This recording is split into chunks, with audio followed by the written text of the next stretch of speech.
Hi viewers, welcome to our channel. ప్రస్తుతం మనతో పాటు సీనియర్ జర్నలిస్ట్ దాము బాలా సార్ ఉన్నారు. వారితో మాట్లాడదాం. నమస్కారం సార్. నమస్తే సార్, హరీష్ రావు గారు 20 ఎమ్మెల్యేలు తీసుకెళ్లి మన కాంగ్రెస్ పార్టీలో చేరబోతున్నారంటే ఒక వార్త అయితే వైరల్ అవుతుంది సార్. మరి దీంట్లో నిజం ఎంత ఉందంటారు సార్? అంటే యాక్చువల్గా ఏం జరిగిందంటే మునుగోడు ఎమ్మెల్యే కోమటిరెడ్డి రాజగోపాల్ రెడ్డి హరీష్ రావుకు ఆఫర్ ఇచ్చాడు. ఓకే. ఏమనంటే మీరు మా కాంగ్రెస్లో వచ్చారండి, ఒక 25 మంది ఎమ్మెల్యేలను తీసుకురండి, అలాగని తీసుకొస్తే మీకు దేవాదాయ శాఖ మంత్రిగా ఇస్తాము, అలాగా మీ పాపాలను మీరు కడుక్కోవచ్చు అనేది ఆయన ఇచ్చిన ఆఫర్. అంటే ఆయన అసెంబ్లీలో కారిడార్లో మీడియా చిట్చాట్లో ఇది చెప్పాడు. ఓకే. ఇది సంచలనంగా మారింది. అంటే ఒక ఎమ్మెల్యే ఒక మాజీ మంత్రికి ఇలాంటి ఆఫర్ ఇవ్వడం, అది కూడా బీఆర్ఎస్కి. అంటే ఇదంతా ఏంది, ఎందుకు ఇలా ఇచ్చారు అనేది చర్చ జరుగుతుంది. యాక్చువల్గా ఏంటంటే మనం చూస్తే గత కొంతకాలం నుంచి బీఆర్ఎస్ నుంచి కాంగ్రెస్లోకి వలసలు మొదలైనట్టుగా కనబడుతుంది. ఆల్రెడీ ఎంపీ వెంకటేష్ జాయిన్ అయ్యారు, తర్వాత ఎమ్మెల్సీ పట్నం మహేందర్ రెడ్డి జాయిన్ అయ్యాడు, బొంతు రామ్మోహను, తర్వాత పసీయుద్దీన్ మాజీ మేయరు, వీళ్ళు కూడా జాయిన్ అవుతున్నారని చెప్తున్నారు. సో ఈ క్రమంలో ఏంటంటే మెల్లగా బీఆర్ఎస్ నుంచి కాంగ్రెస్లోకి జంపింగ్స్ అనేవి స్టార్ట్ అయినట్టుగా కనబడుతుంది. సో ఈ నేపథ్యంలోనే మనం ఈ రాజగోపాల్ రెడ్డి ఆఫర్ను కూడా అర్థం చేసుకోవాలి. మరోవైపు జగ్గారెడ్డి కూడా, కాంగ్రెస్ నాయకుడు జగ్గారెడ్డి కూడా ఏం చెప్తున్నా అంటే దాదాపు 20 నుంచి 25 మంది ఎమ్మెల్యేలు మాతో టచ్లో ఉన్నారని చెప్తున్నారు. అంటే ఇందులో నిజముందా లేకపోతే మైండ్ గేమ్ స్టార్ట్ చేసిందా కాంగ్రెస్ అనేది చూడాలి. అయితే హరీష్ రావుని ఎందుకు ఈ ఆఫర్ హరీష్ రావుకి ఇచ్చారంటే, నిన్న అసెంబ్లీలో కూడా హరీష్ రావు చాలా స్ట్రాంగ్గా బీఆర్ఎస్ తరఫున కాంగ్రెస్ వాదనల్ని తిప్పికొట్టడానికి ట్రై చేశాడు.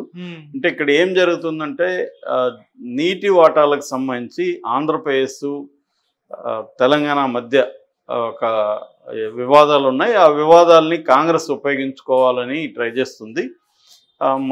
దానికి తెలంగాణకు అన్యాయం జరిగిందని, ఆ అన్యాయానికి కారణం బీఆర్ఎస్ అనేది కాంగ్రెస్ వాదన. లేదు, అసలు మేము కొట్లాడడం వల్లే మన రైతులకి న్యాయం జరిగింది, మేము వాటర్ ఇవ్వడానికి మా గవర్నమెంట్ ప్రత్యేక శ్రద్ధ తీసుకునింది. సో అయితే తెలంగాణకి 299 టీఎంసీలని కేటాయించింది, 512 టీఎంసీలని ఆంధ్రప్రదేశ్ కేటాయించింది బచావత్ బోర్డు. దానికి మేము వ్యతిరేకంగా కోర్టులోకి వెళ్ళి స్టే కూడా తెచ్చాము. ఇవన్నీ హరీష్ రావు నిన్న చెప్పాడు.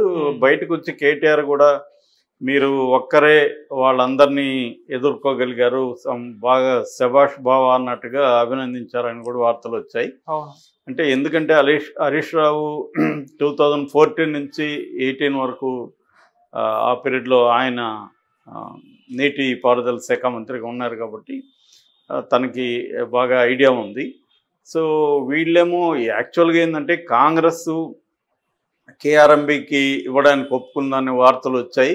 దానికి వ్యతిరేకంగా వీళ్ళు చేసేసరికి దాన్ని రివర్స్లో కాంగ్రెస్ పెద్ద ఎత్తున బీఆర్ఎస్ని అటాక్ చేస్తూ నిన్నంతా కూడా అక్కడ ప్రజాభవన్లో ఎమ్మెల్యేలకి ఎమ్మెల్సీలకి వర్క్షాప్ కూడా పెట్టారు. దీని మీద అసలు ఈ విభజన చట్టం ఏం చెప్తుంది, మనకెంత వాటర్ రావాలి, వాళ్ళకి ఎంత వాటర్ ఉంది, అసలు అక్కడ కరెక్ట్గా వాటర్ని లెక్కిస్తున్నారా లేదా, రెండవది కేసీఆర్ ఉదారంగా ఉండడం వల్ల జగన్ రాయలసీమ ప్రాజెక్టులకి, ముఖ్యంగా రాయలసీమ ఎత్తిపోతల ప్రాజెక్టు ఉంది, దానికి తీసుకెళ్ళిపోయాడు.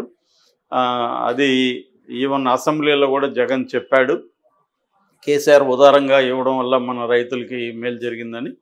సో అంటే రాయలసీమ జిల్లాలు కాకుండా ఇంకొక కృష్ణా, గుంటూరు, ఇలాగ మొత్తం 8 జిల్లాలకి ఆంధ్రప్రదేశ్లో కేసీఆర్ ఉదారంగా అడిగిన వెంటనే వాటర్ రిలీజ్ చేశాడని చెప్తున్నారు. నిజానికి ఏంటంటే ఇద్దరికి అవసరమైన నీళ్లు పోగా మిగులు జలాల్ని ఎవరికి అవసరం ఉంటే వాళ్ళు వాడుకోవచ్చు అన్న ధోరణిలో జరుగుతూ ఉంది. అయితే లాస్ట్ ఎన్నికల రోజు జగన్ తన మనుషులను అక్కడికి పంపించడం, దానికి కారణం ఏంటంటే ఆంధ్రప్రదేశ్ కేటాయించిన గేట్లను కూడా వీళ్ళ అధీనంలో పెట్టుకున్నారు.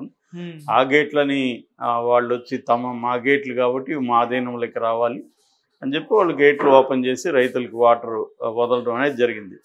దాన్ని అప్పుడే రేవంత్ రెడ్డి ఇది ఎన్నికల స్టంటు, కేసీఆర్కి మేలు చేయడానికి జగన్ ఇలా చేశాడనేది విమర్శించాడు.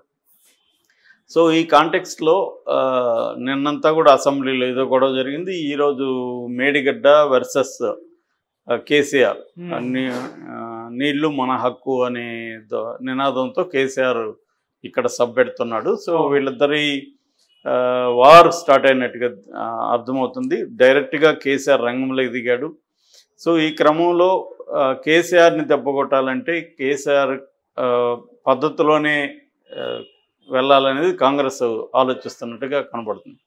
ఆ పద్ధతి ఏంది, గతంలో 2018లో కేసీఆర్కి 8 మెంబర్స్ ఎమ్మెల్యేలు వచ్చినా కూడా కాంగ్రెస్ నుంచి మ్యాక్సిమం లాగేశాడు. సో అది కాంగ్రెస్కి చాలా కోపం తెప్పించే సంఘటన. ఎందుకంటే ప్రతిపక్షంగా నిజానికి ప్రతిపక్షాలు అనేవి ఖచ్చితంగా ఏ రాష్ట్రంలో అయినా దేశంలో అయినా ప్రతిపక్షం ఉండాలి. కానీ మనకి ఇప్పుడు ఏమైపోయిందంటే దురదృష్టం, మోడీ అలాగే చేస్తున్నాడు, ప్రతిపక్షాలే లేకుండా ఉండాలని మోడీ ఆలోచిస్తున్నాడు. మెల్లగా ఇదేమవుతుందంటే దేశమే ఒక రాష్ట్ర అంటే ప్రధానమంత్రి ఫెడరల్ వ్యవస్థ కాకుండా ప్రెసిడెన్షియల్ రూల్ లాగా అయిపోతుంది. అంటే మోడీకి అబ్సల్యూట్ పవర్ కావాలనేది మోడీ కోరుకుంటున్నాడు. అప్పుడు ఏంటంటే తను ఏ రకమైన ఈ కంట్రీని ఏ రకమైన పద్ధతులను నడిపించాలనుకుంటున్నాడో దానికి ఎదురు లేకుండా చూసుకోవాలనేది మోడీకి ఉన్న ఆలోచన. అదే పద్ధతిని ఇక్కడ అందరూ కూడా పాటిస్తున్నారు. గతంలో చంద్రబాబు 2014లో గెలిచినప్పుడు కూడా 23 ఎమ్మెల్యేలని తీసుకెళ్ళాడు, ఆయనకి అవసరం లేదు.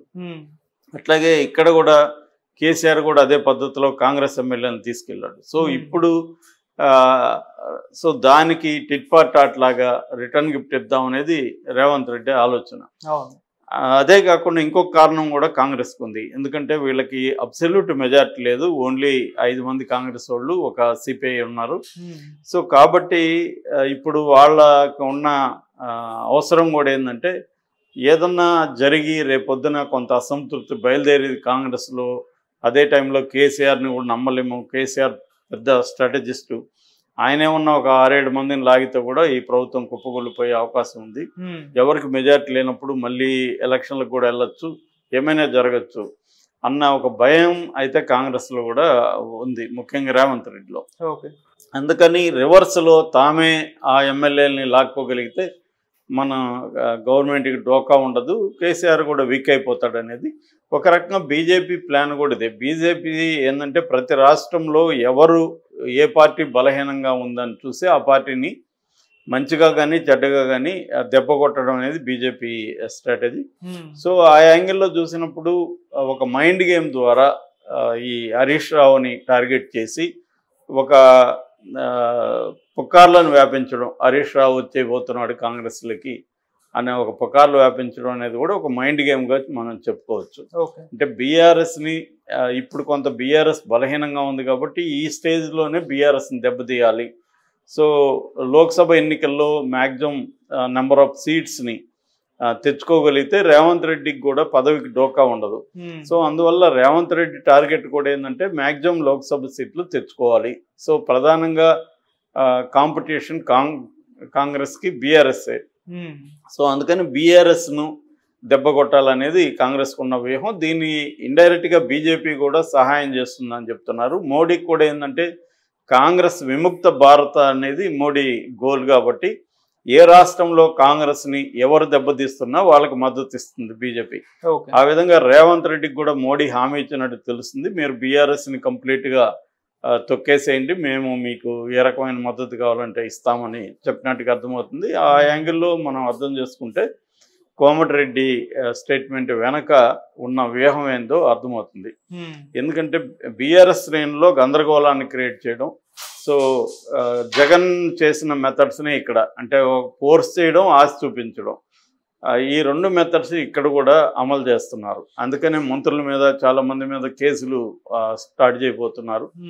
సో ఆ రకంగా ఫోర్స్ చేయడం వాళ్ళని ఇండైరెక్ట్గా, అంటే మా పార్టీలోకి వస్తే మీకేం ఇబ్బంది ఉండదు అన్న పద్ధతిలో చేయడం అనేది స్టార్ట్ చేసినట్టుగా మనకు కనబడుతుంది.